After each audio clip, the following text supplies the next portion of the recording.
ए, आवाज नहीं, आवाज की तो जरूरत पिटाइया होगी जिसके वाली। देखो ये दिशा संबंधी परीक्षण, ठीक है, ये तुम्हारे रीजनिंग के ही हैं। ये तुम्हारे एग्जाम में मिलेंगे, इस तरीके के क्वेश्चन भी एग्जाम में मिलेंगे तुम्हारे, समझ रहे हो। ये दिशा संबंधी परीक्षण है और ये भी एक तुम्हारे रीजनिंग का ही पोर्शन है और तुम्हारे एग्जाम के लिए बहुत ही इम्पोर्टेंट है, किसी भी एग्जाम का। यही नहीं, तुम्हारे राष्ट्रीय आय आधारित परीक्षा के लिए ही नहीं, लगभग सभी एग्जामों के लिए बहुत जरूरी है ये, ठीक है। इसको क्या कहते हैं? दिशा संबंधी परीक्षण, ठीक है। ये बताओ, दिशा का ज्ञान है सबको? तुम लोग किस दिशा में बैठे हो? दक्षिण। जिसको पता हो वो बताओ। पूरा पश्चिम दक्षिण ना बताओ, ये दक्षिण है। उत्तर कहाँ है?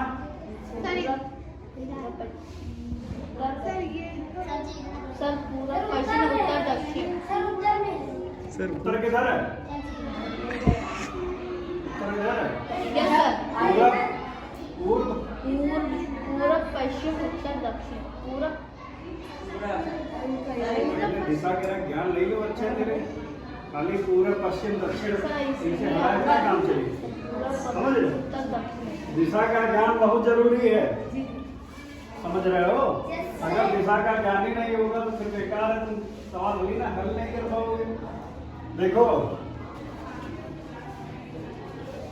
सवालों को हम कैसे हल करते हैं। अगर हमारे पास कोई सवाल इस तरीके का मिलता है तो हम लोग क्या करते हैं, इस तरीके से प्लस का निशान बना लेते हैं, डॉक्टर वाला, समझ रहे हो। इसमें हम लोग इसको मान लेते हैं उत्तर। क्या मान लेते हैं? उत्तर। और ये तुम्हारा होता है इसके सामने, उत्तर के जस्ट सामने तुम्हारा क्या होता है? दक्षिण। और पूरब के सामने तुम्हारा क्या होता है? पूरब। और ये है तुम्हारा पश्चिम। यानी उत्तर के सामने दक्षिण और दक्षिण के सामने उत्तर। यही कहा कि कहते कटवाइए, गुस्सा कटवाइए, बहुत गुस्सा होगा। जोर बोलो तो बहुत गलत, ठीक है। उत्तर के सामने दक्षिण और दक्षिण के सामने उत्तर, पश्चिम के सामने पूरब और पूरब के सामने पश्चिम। ये हमारी दिशाएं हैं, ठीक है। अब देखो इसमें क्या करते हैं हम लोग। इसने सवाल में देखो क्या कहा है, सुनीता 10 मीटर पश्चिम दिशा की ओर चलकर दाएं मुड़ती है और 5 मीटर की दूरी तय करने के बाद पीछे मुड़ती है। बताइए सुनीता का मुंह किस दिशा में है, ठीक है। ये सवाल हम लोग अपने आप पे ले लेते हैं, मतलब हम खुद पे लेते हैं।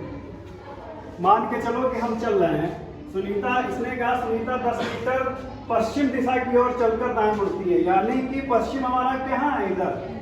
ये हमारा हो गया केंद्र बिंदु, जैसे ये हमारा है, ठीक है। इसने कहा 10 मीटर पश्चिम की ओर चलकर, ये 10 मीटर पश्चिम की ओर चल गई, 10 मीटर पश्चिम की ओर चल गई है। अब 10 मीटर मान के चलो हम पश्चिम की ओर जा रहे हैं, ठीक, यहाँ आ गए। अब क्या कहा इसने? दाएं मुड़ती है, मतलब दाएं मुड़ने के लिए बोला है। हमारा दाहिना किधर है? ये है हमारा दाहिना, ये है, और ये हमारा दाया। याद रखो, ये सवाल देखो हम अपने ऊपर लेके चल रहे हैं। उसने सुनीता को बोला 10 मीटर, लेकिन हम अपने पे रख रहे हैं कि हम 10 मीटर पश्चिम की ओर चल दिए, 10 मीटर हम पहुंच गए। अब इसने कहा हमारे बाएं 5 मीटर चल रहा है, बाएं मुड़ के 5 मीटर चलना है। बायां हमारा ये है, दाया हमारा ये है, और बायां ये। अगर इसने कहा होता बायां तो हम इधर मुड़ते, लेकिन इसने कहा दाया, तो दाया 5 मीटर इधर मुड़ के चलना है, यानी हमको किधर चलना है? इधर। भाई हम ऐसे खड़े थे, जब इसने दाया कहा तो दाया मोड़ लिया हमने और सीधे चल लिए 5 मीटर की ओर, ठीक। 5 मीटर की ओर हम चल दिए। अब 5 मीटर जब ऊपर की ओर चले तो ऊपर कहाँ जा रहे हैं? उत्तर की ओर। भाई उत्तर की ओर तो जा रहे हैं ऊपर। ऊपर तुम्हारा उत्तर है, उत्तर इधर पश्चिम आ गए। जब इसने ऊपर बोला तो हम उत्तर की ओर जा रहे हैं 5 मीटर, बल्कि उसने दायां बोला है तो दायां मतलब हम ऊपर जा रहे हैं, तो मतलब उत्तर की ओर जा रहे हैं। Yes sir. अगर नीचे बोला होता तो हम लोग दक्षिण की ओर। दक्षिण की ओर जाते, इधर बोला होता तो हम लोग पूरब की ओर पूरब की ओर। हमने इसको एक केंद्र बिंदु मान लिया कि हमारा ये केंद्र, हम यहाँ खड़े हैं, ठीक है, हम यहाँ ऐसे खड़े हैं और उसने कहा 10 मीटर आगे चलना है, तो हम लोग 10 मीटर आगे बढ़ गए। फिर उसने कहा बाएं की ओर 5 मीटर चलना है, बाएं मुड़ लिए भाई, ये बात दायां दायां बोला उसने, दायां ये हमारा है, अपने हाथ के अनुसार हिसाब लगा लेते हैं, दायां है हमारा, हम दाएं के हिसाब से 10 मीटर 5 मीटर चल दिए, मतलब दाएं मुड़े और 5 मीटर आगे की ओर चल दिए, ठीक है। अगर मान लो उसने कहा होता बायां चलना है, तो बायां अगर हम यहाँ पे खड़े हुए हैं तो बायां कहता तो हम इधर की ओर जाते हैं, यानी नीचे की ओर इधर जाते हैं, लेकिन उसने दायां बोला तो ऊपर की ओर जा रहे हैं 5 मीटर की ओर, ठीक है। अब हम 5 मीटर ऊपर पहुंच गए, अब हम यहाँ पहुंच गए उत्तर पर, है ना। फिर तय करने के बाद पीछे मुड़ती है, यानी हम ऐसे जा रहे हैं, ऐसे खड़े हैं, अब इसने कहा पीछे मुड़ती है, मतलब पीछे मुड़ गए, है ना। आप कहा बताइए सुनीता का मुंह किस दिशा में? दक्षिण की ओर, है ना। यानी कि अब सुनीता का मुंह दक्षिण की ओर, भाई हम ऐसे थे, ऐसे हम उत्तर की ओर जा रहे थे 5 मीटर, अब मुड़ के देखा कोई है पीछे कि ना है, बगल नहीं। जब पीछे मुड़े तो उसने कहा बताओ सुनीता का मुंह किस ओर है? सुनीता का मुंह दक्षिण की ओर। ये सवाल हल हो जाएगा तुम्हारा। इस तरीके के सवाल तुम्हें काफी देखने को मिलेंगे वहां पे, ठीक है। यानी कि इसमें हमारा सवाल क्या उत्तर हो जाएगा? जब सुनीता यहाँ पहुंच गई है, ठीक है, अब यहाँ पहुंच गए, पीछे मुड़ गए इसे, है ना। अब पीछे मुड़ने के बाद अब हमसे पूछा जा रहा है उसका मुंह किस ओर है, तो मुंह दक्षिण की ओर, यानी हमारा इसका सवाल उत्तर क्या हो जाएगा? दक्षिण की ओर। कोई दिक्कत इसमें? समझ गए हो? यानी कि हम अपने पर अगर कोई इस तरीके का सवाल आता है तो हम सीधे अपने ऊपर रख लेते हैं, अपना ये बायां और ये दायां मान के रख लेते हैं कि हम बाएं दाएं बायां ये दायां ये। अब जो सवाल कहेगा हमें उसी हिसाब से करना है। उसने कहा 10 मीटर आगे चलना है, हम 10 मीटर आगे चलना है ना। पश्चिम की ओर उसने डायरेक्ट बोला, उसमें हम लोग एक केंद्र बिंदु मान लेंगे इस तरीके से। हम यहाँ पे खड़े हैं, अब यहाँ से हमको पश्चिम की ओर जाना है, पश्चिम इधर है हमारा, सीधे पश्चिम ये बना लेना है हमको, ठीक है। ये बनाने के बाद ही सवाल हल हो पाएगा। जब पश्चिम की ओर बोला तो हमें पता है पश्चिम इधर है, तो हम इधर जा रहे हैं सीधे 10 मीटर आगे। उसने कहा दाएं मुड़ना है, तो दायां हमारा इधर है, ये अपने हाथ के अनुसार तुरंत दाएं मुड़ गए, मतलब 5 मीटर आगे चल दिए। अब जब 5 मीटर हम दाएं मुड़ के आगे चल रहे हैं तो उत्तर की ओर जा रहे हैं। उत्तर की ओर जब पहुंचे तो उसने कहा सुनीता पीछे मुड़ के देखे नहीं थे, तो जब पीछे मुड़ के देखा है तो उसने कहा इनका मुंह किस ओर है, तो मुंह किधर हो गया? दक्षिण की ओर, ठीक है। इसमें कोई कंफ्यूजन नहीं होनी चाहिए, है ना। इसी तरीके से एक सवाल और है तुम्हारा,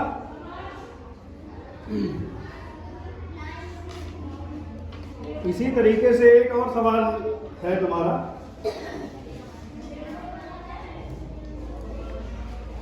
लिख लो तुम लोग, हम सवाल बोलेंगे नहीं, ठीक है। ये तो हल ही हो जाएगा, हल हो जाएगा ना ये।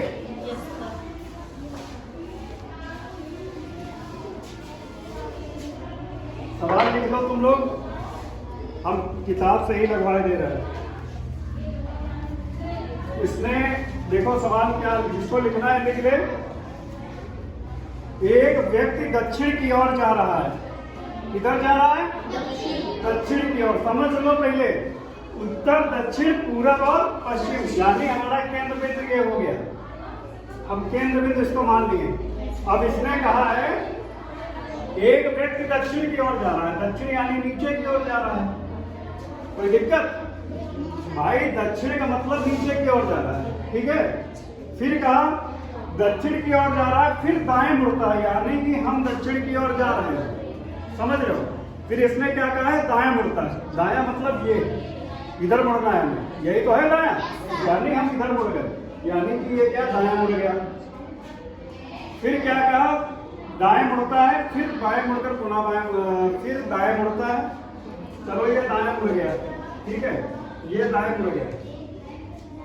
दाएं मुड़ने के बाद उसने कहा फिर बाएं मुड़कर, फिर बाएं मुड़कर, यानी कि पहले ये दाएं मुड़ा, अब यहाँ पे आ गए बायां हमारा इधर है, यानी कि अब ये इधर मुड़ेगा।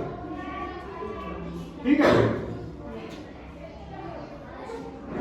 फिर बाएं मुड़कर पुनः बाएं मुड़ता है, यानी कि अब ये नीचे आई करे फिर बाएं मुड़ेगा, यानी कि इधर की ओर, है ना, इधर की ओर आ रहा है। तो इधर तुम्हारा क्या चीज है?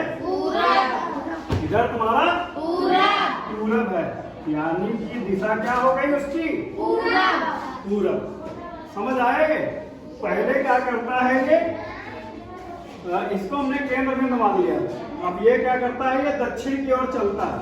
ये भाई दक्षिण की ओर चल रहा है, ठीक है, ये दक्षिण है तुम्हारा, ये नीचे दक्षिण की ओर चल रहा है।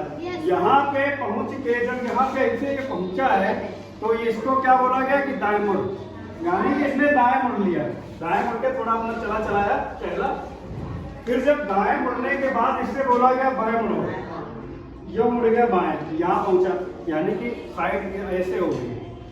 फिर इसने इससे कहा गया बाएं मुड़ो, यानी बायां हमारा ये है, यानी कि अब इधर चलना है बाएं मुड़ के, यानी कि हम फिर इधर बाएं मुड़ गए। तो जब इधर बाएं मुड़ के पहुंचे किस दिशा की ओर जा रहे हो? पूरब की ओर, है ना। इसमें कोई कंफ्यूजन? सबसे अच्छी बात तुम लोगों के लिए ये है कि अपने दिशाओं का ज्ञान जरूरी है। जब भी इस तरीके का सवाल है, सबसे पहले या तो दिमाग में अपने बिठा लो, ये उत्तर, ये दक्षिण, ये पूरब और ये पश्चिम, या इस तरीके का डायग्राम बना लो, ठीक है। इस तरीके का बना लोगे तो तुम्हें कंफ्यूजन नहीं होगी, और सवाल में जो पूछता जाए करते जाओ, जैसे बताए चलने को वैसे चलो, और अपना दायां बायां याद रखो, कुछ नहीं है इसमें, तुम्हें केवल अपना बायां दायां याद रखना है। इधर मुड़ना है, दाएं बता रहा है तो दायां अपना देख लो, ये है तो सटा इधर मुड़ना है। बायां कहे, अब यहाँ पहुंच के बायां कहे तो बाएं इधर मुड़ना है। समझ रहे हो? यानी सवाल को अपने ऊपर रख लो फटाक से, फिर क्या करना है, ये तरीका अपने आप अपने ऊपर अप्लाई कर लो, है ना। और एक सवाल लिखो तुम लोग, एक व्यक्ति उत्तर की ओर जा रहा है, एक व्यक्ति उत्तर की ओर जा रहा है, किधर जा रहा है? उत्तर की ओर जा रहा है। उत्तर तुम्हारा किधर है? सीधा, यानी सीधे जा रहे हो बिना ब्रेक के, उत्तर की ओर जा रहा है। वह बाईं ओर 3 बार मुड़ता है, वह बाईं ओर 3 बार मुड़ता है, ठीक है। कंफ्यूज हो गए? हमने इसको केंद्र बिंदु मान लिया। एक व्यक्ति कहाँ जा रहा है? उत्तर की ओर, उत्तर ये पहुंचे, अब क्या है, बाईं ओर 3 बार मुड़ता है, यानी एक बार जो बायां मुड़ा, बायां इधर ही तो है हमारा, इधर मुड़ गया, यहाँ पहुंचे, फिर क्या हुआ, फिर ये बायां मुड़ा, यानी फिर हम यहाँ पहुंच गए, बायां मुड़ गए, है ना। भाई इधर पहुंचे तो बायां इधर हुआ, यहाँ पहुंचे, और इसके बाद जब हम यहाँ पहुंचे ऐसे हो गए, है ना। फिर ये किधर मुड़ा? बाईं की ओर, बाएं फिर मुड़ा यहाँ पे। जब ये बायां मुड़ा यहाँ पे तो ये किधर की ओर चल रहा है? पूरब की ओर। समझ रहे हो? 3 बार बाएं मुड़ने के लिए बोला है उसने। पहले कहा उत्तर की ओर जाओ, उत्तर गया, फिर वहां से बाएं मुड़ा ये आया, फिर बाएं मुड़ा, यानी बायां हमारा इधर, यानी इधर मुड़ा, इधर मुड़ के इधर चला, ठीक है। फिर क्या हुआ, फिर बाएं मुड़ना है, फिर बाएं मुड़ के किधर चले, यानी कि क्या है हमारी पूरब दिशा है, ठीक है। इस तरीके से के सवाल तुम्हें मिलेंगे, इसमें कंफ्यूजन नहीं होनी चाहिए। समझ रहे हो? कोई कंफ्यूज है? अरे कोई गधेड़ा अभी कंफ्यूज है? बुलबुला हाउ कंफ्यूज? लगाई दियो सवाल दें, लगा लोगे? सबको समझ आ गया? ठीक है। सेवन करें।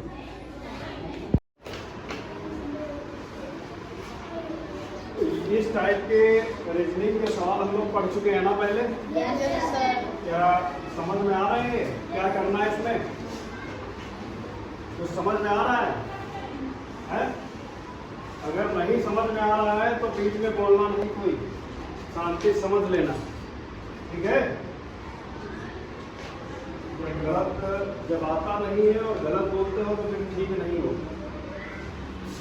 है ना? इसको समझो अच्छे से क्या करना है। इस टाइप के सवाल तुम्हारे ये आए हुए सवाल हैं तुम्हारे, जो राष्ट्रीय आय आधारित परीक्षा तुम्हारी होनी है उसमें आए हुए रीजनिंग के सवाल हैं ये, समझ रहे हो? तो तुम्हारे एग्जाम में आ चुके हैं ये कभी पहले शुरुआत से, जब भी कोई 2005 में आया होगा, कोई 2004 में आया है, कोई 2006 में आया है। इस तरीके से ये आए हुए सवाल हैं तुम्हारे साथ, है ना? तो हम लोग चलिए समझते हैं कैसे क्या करना है इसमें। बहुत टफ नहीं है, बहुत ईजी है, केवल तुम लोगों की मक्कारी है बस,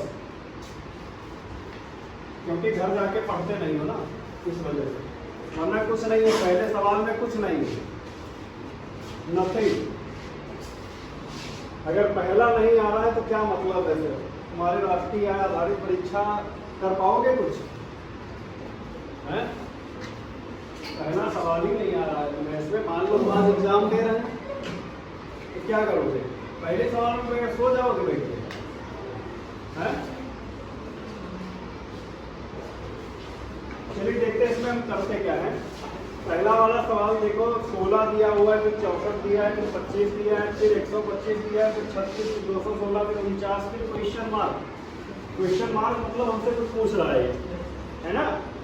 कि सारी जगह पे देखो संख्याएं कितनी है, यहाँ एक क्वेश्चन मार्क लगा हुआ है, इसका मतलब यहाँ पे कुछ है ना, करना है। तो अब देखो इसमें करना क्या है। हमने तुमसे बताया है कि वर्ग और घन पढ़ने बहुत जरूरी है, समझ रहे हो? अगर वास्तव में तुम लोग परीक्षा देने जाना चाह रहे हो तो, अगर वास्तव में देने जा रहे हो तो ये बहुत जरूरी है पढ़ना वर्ग और घन, क्योंकि इससे तुम्हें बहुत सारे सवाल मिलेंगे, समझ रहे हो? अच्छा देखो इसमें क्या सवाल मिलेंगे तुम्हें, ये भी समझ लो। मतलब इसमें करना क्या है ये समझ लो। भाई तुम्हें ये पता है ये 4 का वर्ग है? Yes sir. 4 का वर्ग 16 होता है, इतना पता है? Yes sir. नहीं पता है? पता है। और अगर हम लोग 4 का घन कर दें तो 64 नहीं होता है क्या? भाई 4 का वर्ग हम लोग जब करते हैं तो 4 चक्कू 16, उसके बाद लिखा है 64, यानी अगर हम 4 का घन कर दें, 4 का घन यानी 4 चक्कू 16 चक्कू 64, यानी ये 4 का वर्ग है और ये 4 का घन है, ठीक है? क्या है ये? 4 का घन और ये 4 का वर्ग, है ना? फिर ये 25 यानी ये 5 का वर्ग है और ये 5 का घन। 55 25 पंचे 125। कुछ समझ में आ रहा है? ये 5 का वर्ग, ये 5 का घन। फिर ये 6 का वर्ग 6 और 6 का अगर क्यूब करेंगे तो 6 का क्यूब 200 होता है, यानी ये 6 का वर्ग 6 का घन, ठीक है? फिर ये देखो 7 का वर्ग है और 7 का घन कितना होता है? 343,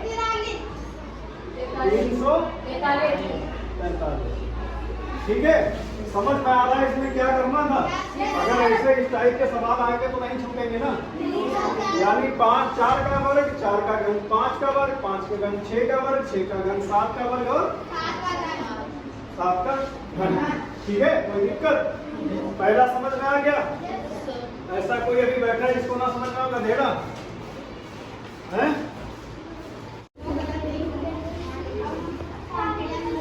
देखो फिर हमारा अगला सवाल है 10, 18, 28, 40, फिर क्वेश्चन मार्क बीच में लगा दिया इसने और फिर 70। समझ रहे हो? इस तरीके के भी सवाल तुम लोगों ने पढ़े हैं हमारी समझ से, मैंने पढ़ाए हैं, है ना? अब इसमें देखो क्या करना है, समझ लो, केवल बोलना नहीं है, समझना है। इस टाइप के अगर सवाल मिल जाए हमें तो हम लोग देखते हैं कि सबसे पहले तो ये देखते हैं किसी का वर्ग तो नहीं है ना? ये देख लेंगे ये वर्ग तो नहीं है, ये वर्ग तो नहीं है। अगर वर्ग नहीं बन रहा खत्म वहीं से, ठीक है। फिर इसके बाद दूसरा ये देख लेंगे कि इसके और इसके बीच अंतर कितना है भाई साहब। 10 और 18 में अगर हम लोग अंतर की बात करें तो कितने का अंतर है? 8 का अंतर है। फिर हम लोग देख लेंगे 18 और 28 में कितने का अंतर है? 10 का। ठीक है। फिर हम लोग देख लेंगे 28 और 40 में कितने का अंतर है? 12 का है।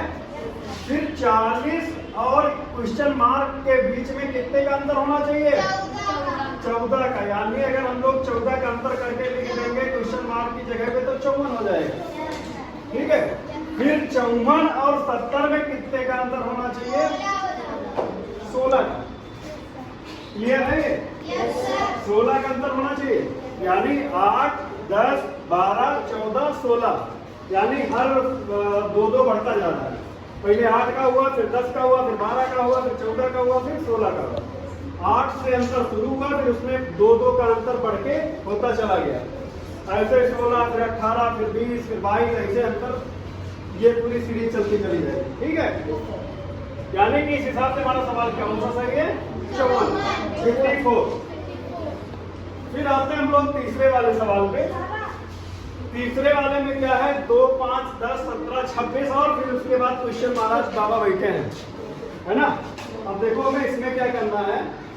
इसमें भी वही डिफरेंस देख लेंगे पहले और दूसरे में। 2 और 5 में कितने का अंतर है? 3 का। यानी अगर 2 में हम 3 जोड़ दें तो कितना हो जाता है?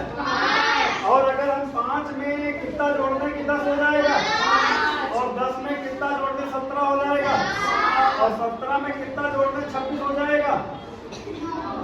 9 और 26 में कितना जोड़ दें? यानी 11 जोड़ दें। कितना ना जोड़ दें? 11 जोड़ दें। 26 10 26 10 36 36 से 37 यानी यहाँ पे कितना हो जाएगा? 30।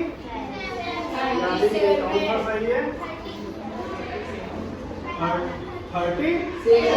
यानी कि इसमें देखो पहले 3 का अंतर हुआ, फिर 5 का हुआ, फिर 7 का हुआ, फिर 9 का हुआ, फिर 11 का हुआ, फिर ऐसे 13 का होगा, फिर ऐसे 15, 17, 19, 21 इस तरीके से ये सीरीज जा रही है। विषम परिस्थिति में चल रहा है। ठीक है। ये कौन सी परिस्थिति में चल रहा है? विषम वाली परिस्थिति। इतना ये समझ में आ गया? कोई दिक्कत इसमें? अब अगले सवाल की ओर हम लोग बढ़ते हैं। 2, 7, 14, 23 करने के बाद क्वेश्चन मार्क, है ना। 2, 7, 14, 23 फिर उसके बाद क्वेश्चन मार्क। अब हम लोग भाई यहाँ पे फंस गए। अब देखो इसमें क्या करना है, बताओ जरा। यहाँ फंसोवर हो गए, बताओ क्या करेंगे ना। बता भाई, नहीं बताइए। पहले 2 और 5, 7 में अंतर 5 का है। फिर 7 और 14 में अंतर कितने का है? 7 का। फिर 14 में अगर इसके बीच में 7 का अंतर हुआ है तो मतलब 14 में अगर हम 9 जोड़ दें तो कितना हुई है? 23 हो जाएगा। जोड़ देख लो, ऐसे ना पता होगा। 14 में अगर 9 जोड़ दें तो 23 हो जाएगा। 14 6 20 और 20 3 23, है ना। और अगर हम 23 में 11 जोड़ दें तो हमारा उत्तर हमें मिल जाएगा। 23 में अगर 11 जोड़ दें तो 23 10 35 से 34 यानी यहाँ पे क्या होगा? 34। समझ रहे हो? कोई दिक्कत इसमें? इसमें कौन सी समस्या है भाई? पहले दूसरे में अंतर देख लेते हैं, फिर लगातार बढ़ाते जाते हैं। मतलब ये देख लेते हैं कि पहले में 5 का अंतर है, फिर दूसरे में 7 का है, तो उसी सीरीज से हम बढ़ते जाएंगे। पहले और दूसरे में 5 का हुआ, फिर 7 का, फिर 9 का, फिर 11 का, फिर 13 का, ऐसे बढ़ाते चले जाएंगे। ये भी विषम परिस्थिति में चल रहा है ना। फिर क्वेश्चन नंबर 5 के हम लोग आते हैं। क्वेश्चन नंबर 5 में भी सेम तरीका अप्लाई करना है हमें क्या करना है। अब हमें 195 193 में हमें ये देखना है कि ये घट रहा है बढ़ रहा है। 195 193 195 बड़ा 193 छोटा, मतलब इसमें कुछ घट रहा है। यानी 195 193 हम अगर 2 घटा दें तो कितना हो जाएगा? 2 घटाएंगे 193 हो जाएगा। फिर 193 में कितना घटा दें? 190 हो जाएगा। 3 फिर 190 में कितना घटा दें? 186 हो जाएगा। 4, ठीक है। फिर 186 में अगर हम 5 घटाते तो 181 हो जाएगा। और अगर हम लोग 181 में 6 घटा दें तो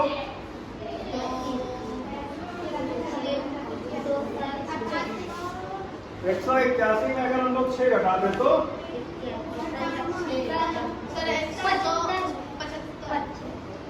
75।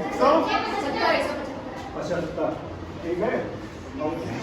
और एक मूर्ख जोड़ के बैठा 188 कौन कह रहा है? ठीक है, कैलकुलेशन अपना सही कर लो, समझ रहे हो? इस तरीके से काम नहीं चलेगा। 181 से अगर हम 6 घटा रहे हैं तो 188 पहुंच जा रहा है, ठीक है। पहले 2 का अंतर हुआ, फिर 3 का अंतर हुआ, फिर 4 का हुआ, फिर 5 का हुआ, फिर 6 का अंतर हुआ, है ना? यही सीरीज चल रही है, समझ में आ गया? अगर इस टाइप के सवाल आएंगे कर लोगे, यानी कि हमें यहाँ से ये पता चल गया, एक माइनस वाला सवाल मिल गया तो हमें ये पता चल गया है यहाँ माइनस होता है, देख लो ये ऐसा भी हो जाएगा, माइनस भी हो सकता है सवाल में, है ना? ठीक है, यानी प्लस भी हो सकता है, माइनस भी हो सकता है। लेकिन यहाँ पे देखो ये माइनस वाली सीरीज चल रही है, -2, -3, -4, -5, -6, ठीक है। ये ओके है। इसके बाद हम लोग आ जाते हैं सवाल नंबर 6 की ओर। 6 की ओर आते हैं तो हम लोगों ने क्या देखा है, क्या ये समझ में आ रहा है किसी के? कौनों के समझ में ना आ रहा है? दिमाग में घुसा हो तो बताओ, और भूसा भरा हो तो ना बताओ। कई बार 4 घंटा इसमें 4 घंटा आखिर बच्चा मोटा काजल लगा तो बहुत उनका ना दिखाई पड़ेगा। 4 घंटा के 6 का तो 4 का है बता रहा